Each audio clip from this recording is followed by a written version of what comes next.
नमस्कार साथियों, स्वागत है आपका जीएस बूस्टर में। आज हमारा ब्रिटिश गवर्नर जनरल की श्रृंखला का ये पार्ट 9 वाला वीडियो है और इसमें हम बात करेंगे ब्रिटिश गवर्नर जनरल के बारे में। ओके, आइए देखते हैं इस वीडियो को। वीडियो शुरू करने से पहले हम आपको बताना चाहेंगे कि ये आपका पीला लोगो जीएस बूस्टर, जिसको आपका प्यार बराबर मिल रहा है और हमारे सब्सक्राइबर और व्यूअर की बढ़ती हुई संख्या इस बात का एक सबूत है कि हमारे वीडियोज़ को आपका रिस्पांस अच्छी तरह से मिल रहा है। तो साथियों, जो हमारे नए व्यूअर्स हैं वो हमारे चैनल को सब्सक्राइब ज़रूर कर लें ताकि आने वाले वीडियोज़ की नोटिफिकेशन उनको ज़रूर मिले और इसके लिए बेल आइकन की बटन को ज़रूर प्रेस करें। ओके, साथ ही वीडियोज़ को शेयर और लाइक करना ना भूलें। ओके, तो आइए देखते हैं पार्ट 9 का वीडियो ब्रिटिश गवर्नर जनरल का। आइए वीडियो शुरू करते हैं। देखते हैं आज का पहला गवर्नर जनरल लॉर्ड चेम्सफोर्ड के बारे में। लॉर्ड चेम्सफोर्ड का कार्यकाल था 1916 से 1921 तक और इन्हीं कार्यकाल में बाल गंगाधर तिलक और श्रीमती एनी बेसेंट द्वारा होम रूल लीग की शुरुआत की गई थी। ओके, होम रूल लीग की शुरुआत की गई थी, ठीक है। तथा 1916 में ही पुणे में डी.के. कर्वे ने प्रथम महिला विश्वविद्यालय की स्थापना की थी। ये भी याद रखिएगा कि प्रथम महिला विश्वविद्यालय की स्थापना कहाँ हुई थी, तो कहाँ हुई थी, पूना में। ठीक, क्या बोलते हैं, किसने की थी, डी.के. कर्वे ने। अब देखिए एक और आयोग की बात आ रही है, सैडलर आयोग। सैडलर आयोग की नियुक्ति क्यों हुई थी, 1917 में कलकत्ता विश्वविद्यालय की जांच के लिए। ठीक है, सैडलर आयोग क्या था, विश्वविद्यालय जांच के लिए था, ये ध्यान रखिएगा। ठीक, और 1919 में ही लॉर्ड चेम्सफोर्ड के कार्यकाल में रोलेट एक्ट पारित किया गया था। रोलेट एक्ट आप समझते होंगे, जिसे हम कहते हैं बिना वकील, बिना दलील और बिना अपील का कानून। ओके, तो वही था रोलेट एक्ट। तो रोलेट एक्ट किसे कार्यकाल में पारित किया गया था, लॉर्ड चेम्सफोर्ड के। ओके, आपको याद होगा हमने आपको बताया होगा संविधान के वीडियो में मॉन्टेग्यू चेम्सफोर्ड रिफॉर्म, माने मॉन्टेग्यू चेम्सफोर्ड सुधार अधिनियम। तो वही में जो लॉर्ड चेम्सफोर्ड थे वो क्या थे, गवर्नर जनरल थे। ओके, चलिए आगे बढ़ते हैं।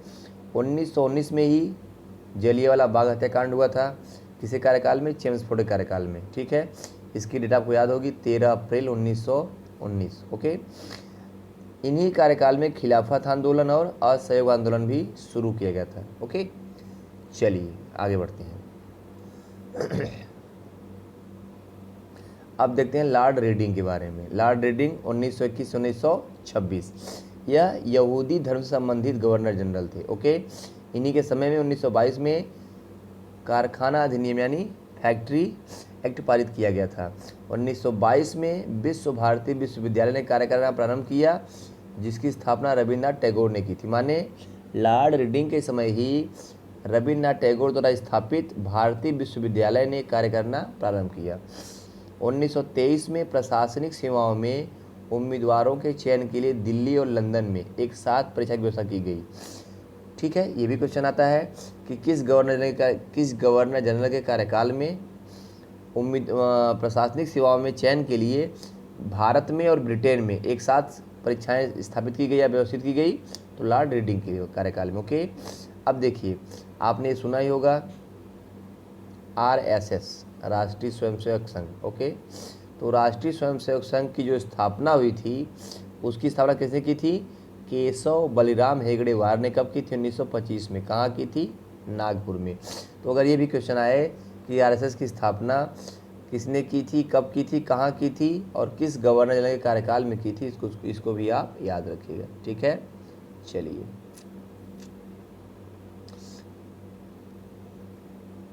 आगे देख लेते हैं।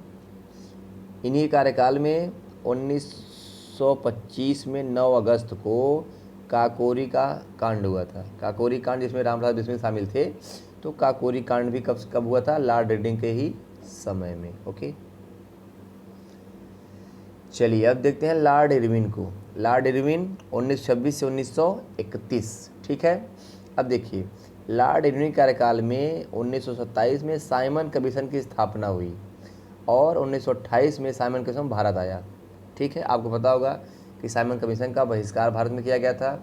साइमन गो बैक के नारे लगाए गए थे और उसी में लाला लाजपत राय को लाठीचार्ज के दौरान उनकी मृत्यु भी हो गई थी।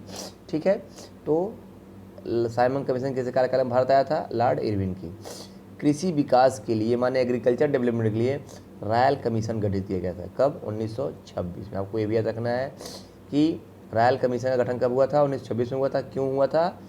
कृषि के विकास के लिए। 8 अप्रैल 1929 को भगत सिंह और बटुकेश्वर दत्त को दिल्ली के असेंबली हॉल में पब्लिक सेफ्टी बिल का विरोध करते हुए बम फेंका गया था, जिसमें इन दोनों को फांसी दी गई थी। ठीक है,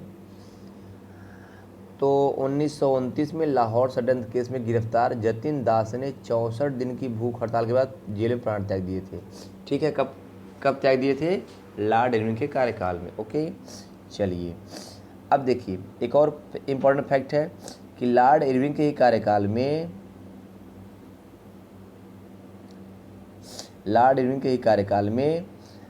1929 में कांग्रेस के लाहौर अधिवेशन में पूर्ण स्वराज का प्रस्ताव पारित किया गया था। ओके, लॉर्ड इरविन के कार्यकाल में 1929 में कांग्रेस के लाहौर अधिवेशन में पूर्ण स्वराज का प्रस्ताव पारित किया गया था। चलिए आगे देख लेते हैं। साइमन कमीशन की रिपोर्ट पर विचार करने के लिए प्रथम गोलमेज सम्मेलन का आयोजन किया गया था। ठीक, दूसरी बात, 5 मार्च 1931 को गांधी इरविन पैक्ट हुआ था, जिसमें क्या किया गया था? उसके बाद कांग्रेस द्वितीय गोलमेज सम्मेलन शामिल हुई थी। ठीक है, कांग्रेस का जो हुआ था समझौता, गांधी इरविन समझौता, उसमें उसके बाद ही कांग्रेस जो है द्वितीय गोलमेज सम्मेलन में शामिल हुई थी। ओके, और 1929 में imperial council of agriculture research भी स्थापित किया गया था। ओके, तो ये चीज़ें आपको याद रखनी है। अब देखते हैं लॉर्ड वेलिंगटन 1931-1936। इनके समय में 16 अगस्त 1932 को सांप्रदायिक निर्णय कम्युनल अवार्ड की घोषणा की गई थी। लॉर्ड वेलिंगटन के ही समय में कम्युनल अवार्ड की घोषणा की गई थी। साथ ही 1933 में कैम्ब्रिज विश्वविद्यालय के छात्र चौधरी रहमत अली द्वारा सर्वप्रथम पाकिस्तान शब्द का प्रयोग किया गया था। ठीक है, जो पाकिस्तान शब्द था किसने दिया था? एक छात्र थे चौधरी रहमत अली। कहाँ के थे? कैम्ब्रिज विश्वविद्यालय में। उन्होंने ही सबसे पहले पाकिस्तान शब्द का प्रयोग किया था। ठीक है, चलिए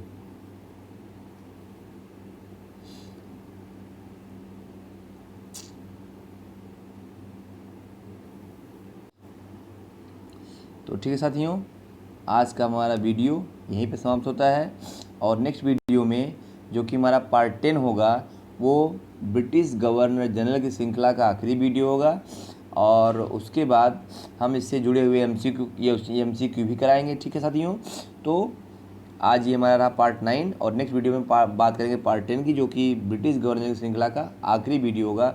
उसके बाद हम बात करेंगे गांधी एज की। ओके, तो चलिए मिलते हैं नेक्स्ट वीडियो में।